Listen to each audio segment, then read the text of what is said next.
मेरे प्यारे देशवासियों, नमस्कार। आज के दिन का पूरे देश को बेसब्री से इंतजार रहा है। कितने महीनों से देश के हर घर में बच्चे, बूढ़े, जवान सभी की जुबान पर यही सवाल था कि कोरोना की वैक्सीन कब आएगी। तो अब कोरोना की वैक्सीन आ गई है, बहुत कम समय में आ गई है। अब से कुछ ही मिनट बाद भारत में दुनिया का सबसे बड़ा टीकाकरण अभियान शुरू होने जा रहा है। मैं सभी देशवासियों को इसके लिए बहुत बहुत बधाई देता हूं। आज वो वैज्ञानिक, वैक्सीन रिसर्च से जुड़े अनेकों लोग विशेष रूप से प्रशंसा के हकदार हैं, जो बीते कई महीनों से कोरोना के खिलाफ वैक्सीन बनाने में जुटे थे, दिन रात जुटे थे। न उन्होंने त्योहार देखा है, न उन्होंने दिन देखा है, न उन्होंने रात देखी है।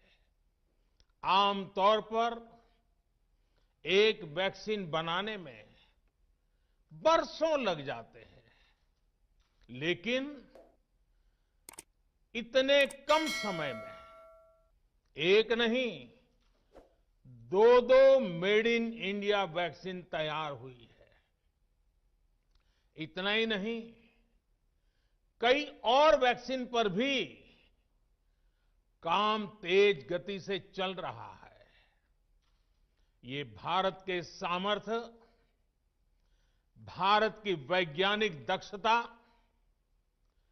भारत के टैलेंट का जीता जागता सबूत है। ऐसी ही उपलब्धियों के लिए राष्ट्रकवि रामधारी सिंह दिनकर जी ने कहा था, मानव मानव जब जोर लगाता है, पत्थर पानी बन जाता है। भाइयों और बहनों, भारत का टीकाकरण अभियान बहुत ही मानवीय और महत्वपूर्ण सिद्धांतों पर आधारित है। जिसे सबसे ज्यादा जरूरी है, उसे सबसे पहले कोरोना का टीका लगेगा। जिसे कोरोना संक्रमण का रिस्क सबसे ज्यादा है, उसे पहले टीका लगेगा। जो हमारे डॉक्टर्स हैं, नर्सेस हैं, अस्पताल में सफाई कर्मी हैं, मेडिकल, पैरामेडिकल स्टाफ है, वो कोरोना की वैक्सीन के सबसे पहले हकदार है। चाहे वो सरकारी अस्पताल में हो या फिर प्राइवेट में, सभी को ये वैक्सीन प्राथमिकता पर लगेगी। इसके बाद उन लोगों को टीका लगाया जाएगा जिन पर जरूरी सेवाओं और देश की रक्षा या कानून व्यवस्था की जिम्मेदारी है। जैसे हमारे सुरक्षा बल हो गए, पुलिसकर्मी हो गए, फायर ब्रिगेड के लोग हो गए, सफाई कर्मचारी हो गए, इन सभी को ये वैक्सीन प्राथमिकता पर लगेगी। और मैंने जैसा पहले भी कहा है, इनकी संख्या करीब करीब 3 करोड़ होती है। इन सभी के वैक्सीनेशन का खर्च भारत सरकार द्वारा उठाया जाएगा। साथियों, इस टीकाकरण अभियान की पुख्ता तैयारियों के लिए राज्य सरकारों के सहयोग से देश के कोने-कोने में ट्रायल्स किए गए हैं, ड्राई रन्स हुए हैं। विशेष तौर पर बनाए गए कोविन डिजिटल प्लेटफॉर्म में टीकाकरण के लिए रजिस्ट्रेशन से लेकर ट्रैकिंग तक की व्यवस्था है। आपको पहला टीका लगने के बाद दूसरी डोज कब लगेगी, इसकी जानकारी भी आपके फोन पर दी जाएगी। और मैं सभी देशवासियों को ये बात फिर याद दिलाना चाहता हूं कि कोरोना वैक्सीन की 2 डोज लगनी बहुत जरूरी है। एक डोज ले लिया और फिर भूल गए, ऐसा गलती मत करना। और जैसा एक्सपर्ट्स कह रहे हैं, पहली और दूसरी डोज के बीच लगभग 1 महीने का अंतराल भी रखा जाएगा। आपको ये भी याद रखना है कि दूसरी डोज लगाने के 2 हफ्ते बाद ही आपके शरीर में कोरोना के विरुद्ध जरूरी शक्ति विकसित हो पाएगी।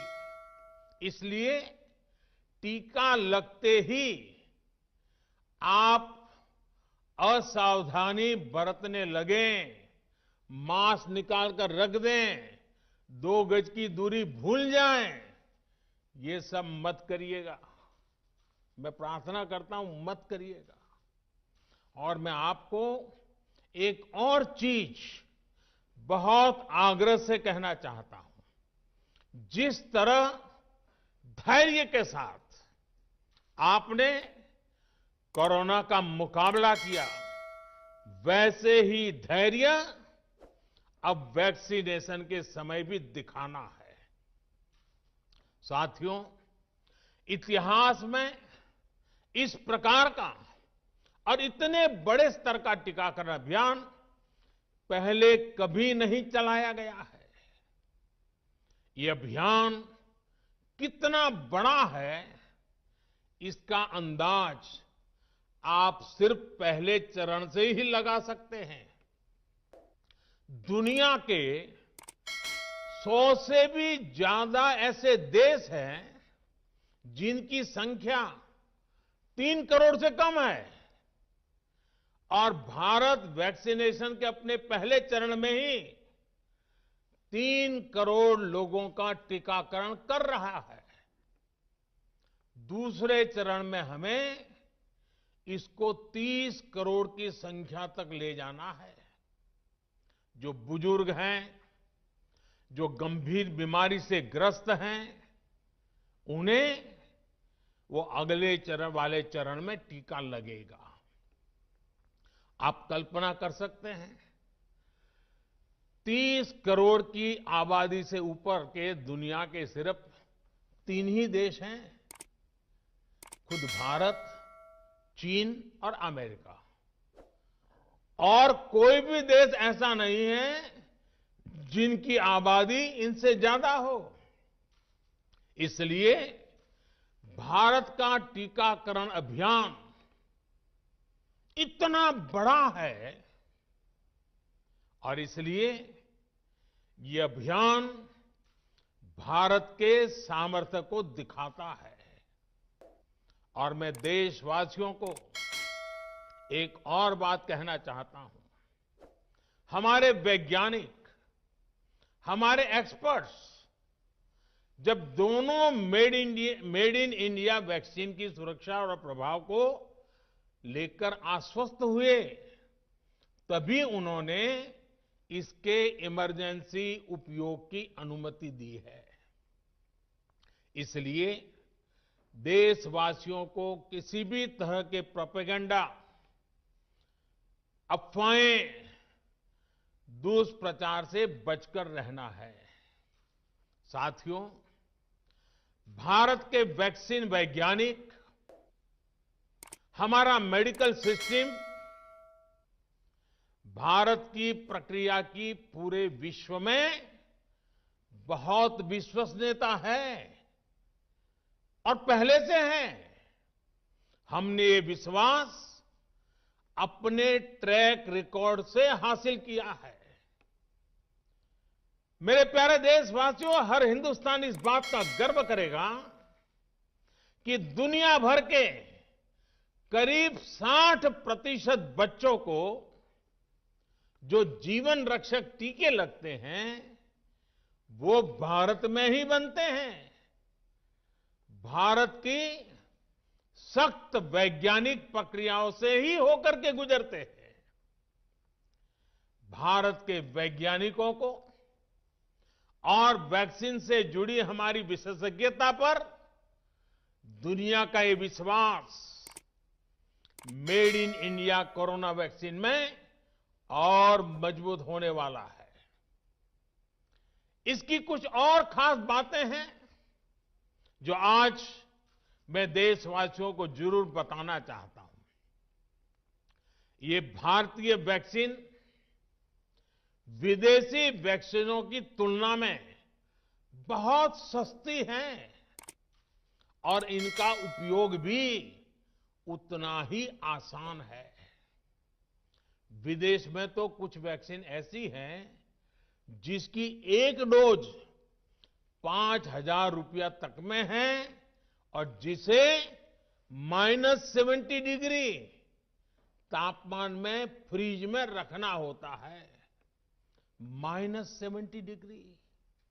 वहीं भारत की वैक्सीन ऐसी तकनीक पर बनाई गई हैं जो भारत में बरसों से ट्राइड और टेस्टेड है। ये वैक्सीन स्टोरेज से लेकर ट्रांसपोर्टेशन तक भारतीय स्थितियों और परिस्थितियों के अनुकूल है। यही वैक्सीन अब भारत को कोरोना के खिलाफ लड़ाई में निर्णायक जीत दिलाएगी। साथियों, कोरोना से हमारी लड़ाई आत्मविश्वास और आत्मनिर्भरता की रही है। इस मुश्किल लड़ाई से लड़ने के लिए हम अपने आत्मविश्वास को कमजोर नहीं पड़ने देंगे। ये प्रण हर भारतीय में दिखाई दिया है। संकट कितना ही बड़ा क्यों न हो, देशवासियों ने कभी आत्मविश्वास खोया नहीं। जब भारत में कोरोना पहुंचा तब देश में कोरोना टेस्टिंग की एक ही लैब थी। हमने अपने सामर्थ्य पर विश्वास रखा और आज 2300 से ज्यादा लैब्स का नेटवर्क हमारे पास है। शुरुआत में हम mask, PPE kit, testing kits, ventilators जैसे जरूरी सामान के लिए भी विदेशों पर निर्भर थे। आज इन सभी सामानों के निर्माण में हम आत्मनिर्भर हो गए हैं और इनका निर्यात भी कर रहे हैं। आत्मविश्वास और आत्मनिर्भरता की इसी ताकत को हमें टीकाकरण के इस दौर में भी सशक्त कर रहा है। साथियों, महान तेलुगु कवि श्री गुराजाड़ा अप्पा राव ने कहा था, सौंत लाभम कौंत मानुको, सौंत लाभ कौंत मानुको, पौरु गुवाडिकी तोड़ू पाड़बोए, देश मंटे मट्टी कादोई, देश मंटे मनुष्य लोय। यानी हम दूसरों के काम आए, ये निस्वार्थ भाव हमारे भीतर रहना चाहिए। राष्ट्र सिर्फ मिट्टी, पानी, कंकड़, पत्थर से नहीं बनता, बल्कि राष्ट्र का अर्थ होता है हमारे लोग। कोरोना के विरुद्ध लड़ाई को संपूर्ण देश ने इसी भावना के साथ लड़ा है। आज जब हम बीते साल को देखते हैं तो एक व्यक्ति के रूप में, एक परिवार के रूप में, एक राष्ट्र के रूप में हमने बहुत कुछ सीखा है, बहुत कुछ देखा है, जाना है, समझा है। आज भारत जब अपना टीकाकरण अभियान शुरू कर रहा है तो मैं उन दिनों को भी याद कर रहा हूं। कोरोना संकट का वो दौर जब हर कोई चाहता था कि कुछ करें, लेकिन उसको उतने रास्ते नहीं सूझते थे। सामान्य तौर पर बीमारी में पूरा परिवार बीमार व्यक्ति की देखभाल के लिए जुट जाता है, लेकिन इस बीमारी ने तो बीमार को ही अकेला कर दिया। अनेकों जगह पर छोटे छोटे बीमार बच्चों को मां से दूर रहना पड़ा। मां परेशान रहती थी, मां रोती थी, लेकिन चाहकर भी कुछ कर नहीं पाती थी। बच्चे को अपनी गोद में नहीं ले पाती थी। कहीं बुजुर्ग पिता अस्पताल में अकेले अपनी बीमारी से संघर्ष करने को मजबूर थे। संतान चाहकर भी उसके पास नहीं जा पाती थी। जो हमें छोड़कर चले गए, उनको परंपरा के मुताबिक वो विदाई भी नहीं मिल सकी जिसके वो हकदार थे।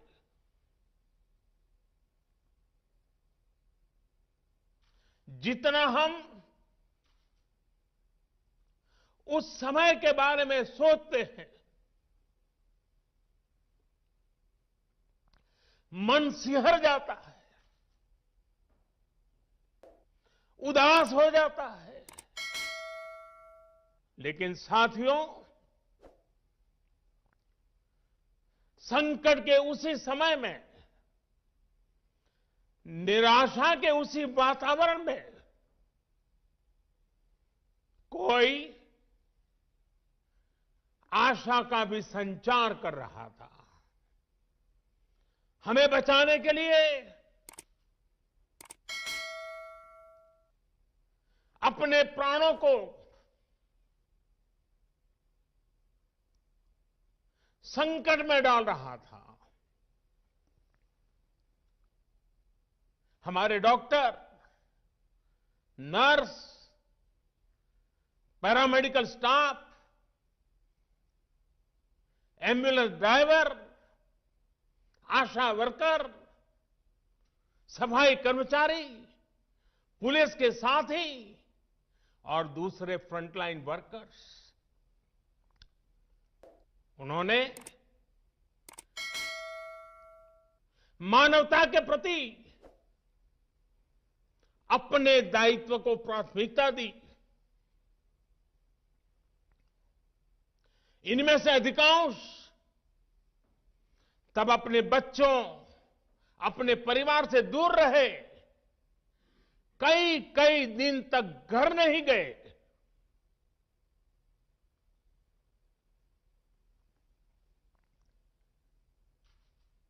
सैकड़ों साथी ऐसे भी हैं जो कभी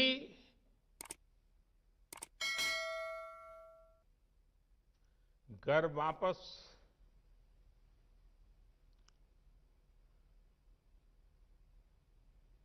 लौट ही नहीं आ पाए। उन्होंने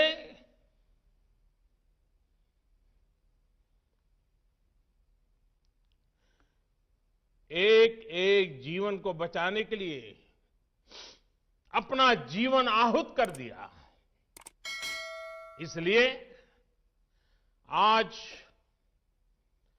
कोरोना का पहला टीका स्वास्थ्य सेवा से जुड़े लोगों को लगाकर एक तरह से समाज अपना ऋण चुका रहा है। ये टीका उन सभी साथियों के प्रति कृतज्ञ राष्ट्र की आदरांजलि भी है। भाइयों और बहनों, मानव इतिहास में अनेक विपदाएं आई, महामारियां आई, भीषण युद्ध हुए, लेकिन कोरोना जैसी चुनौती की किसी ने कल्पना नहीं की थी। ये एक ऐसी महामारी थी जिसका अनुभव ना तो साइंस को था, ना ही सोसाइटी को था। तमाम देशों से जो तस्वीरें आ रही थी, वो खबरें आ रही थी, वो पूरी दुनिया के साथ साथ हर भारतीय को विचलित कर रही थी। ऐसे हालात में दुनिया के बड़े बड़े एक्सपर्ट्स भारत को लेकर तमाम आशंकाएं जता रहे थे। लेकिन साथियों, भारत की जिस बहुत बड़ी आबादी को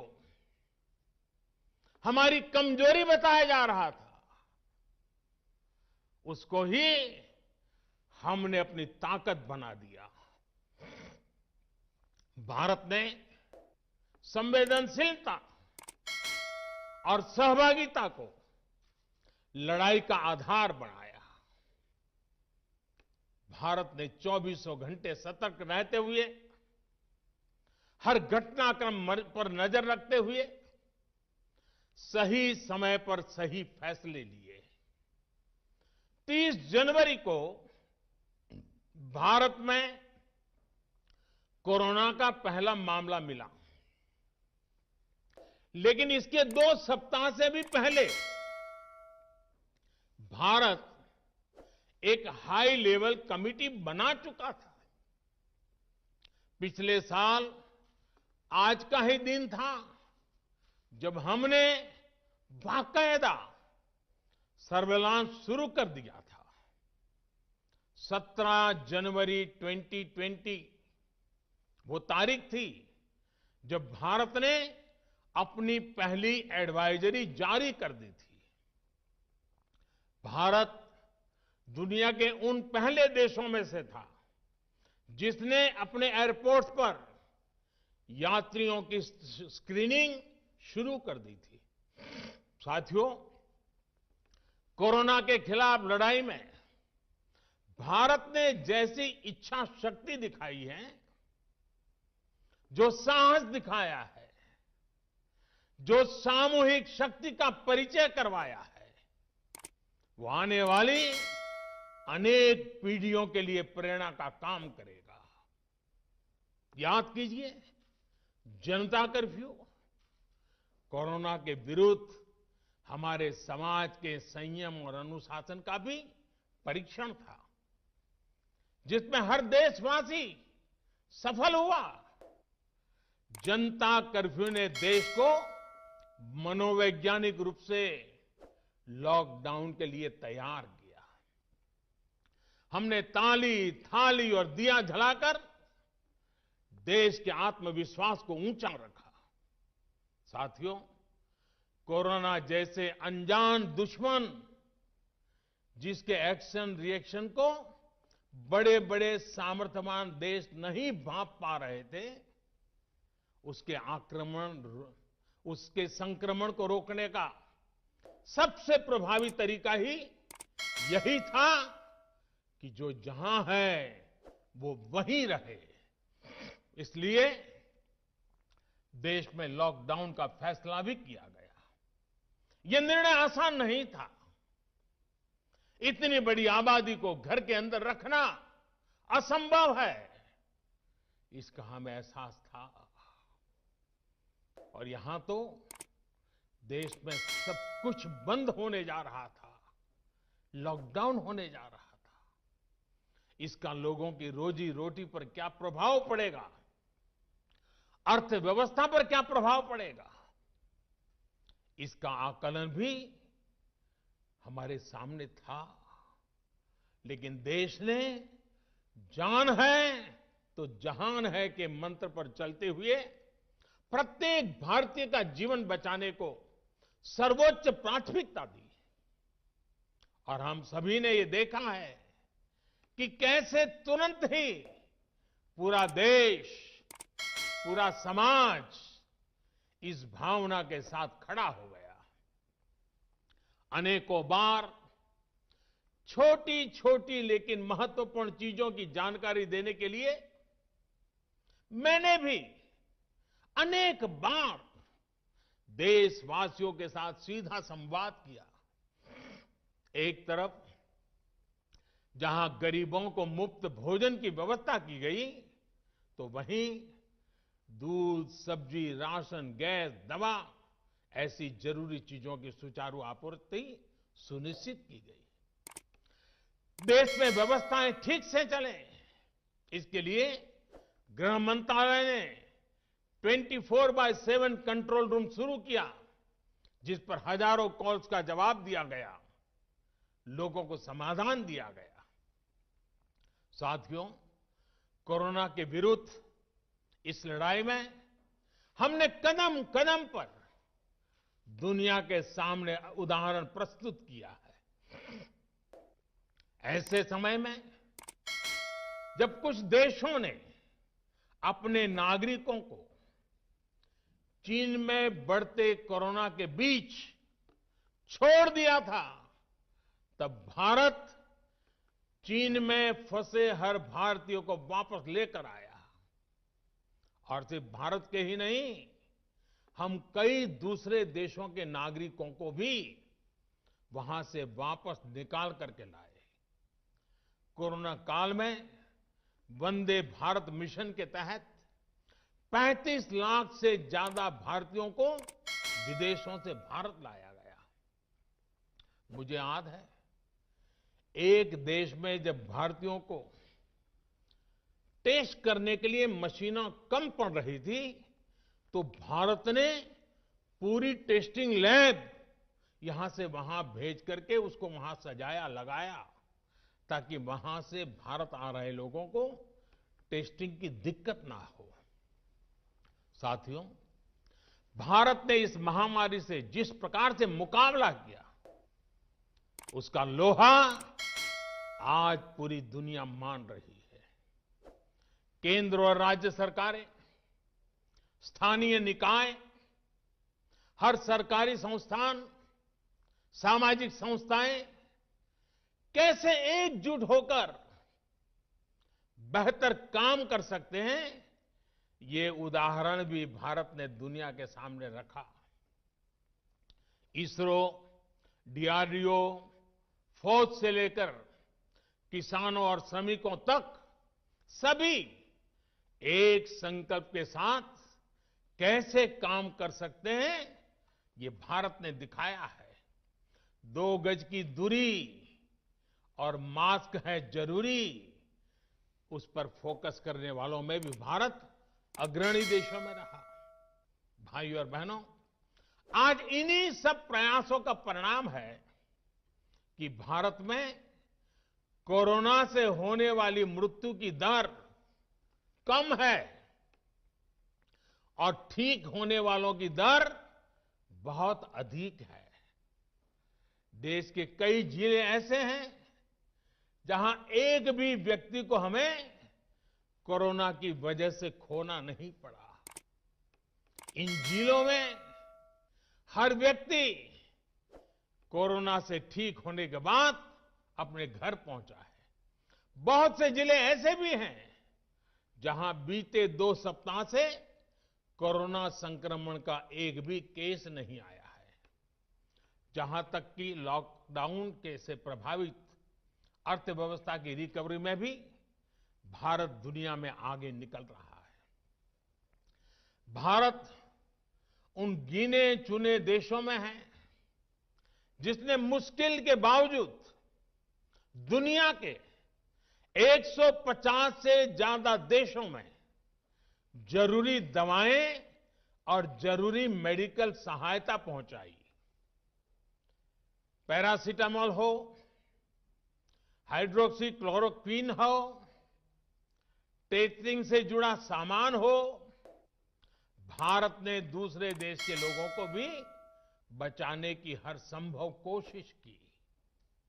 आज जब हम अपनी वैक्सीन बना ली है, तब भी भारत की तरफ दुनिया आशा और उम्मीद की नजरों से देख रही है।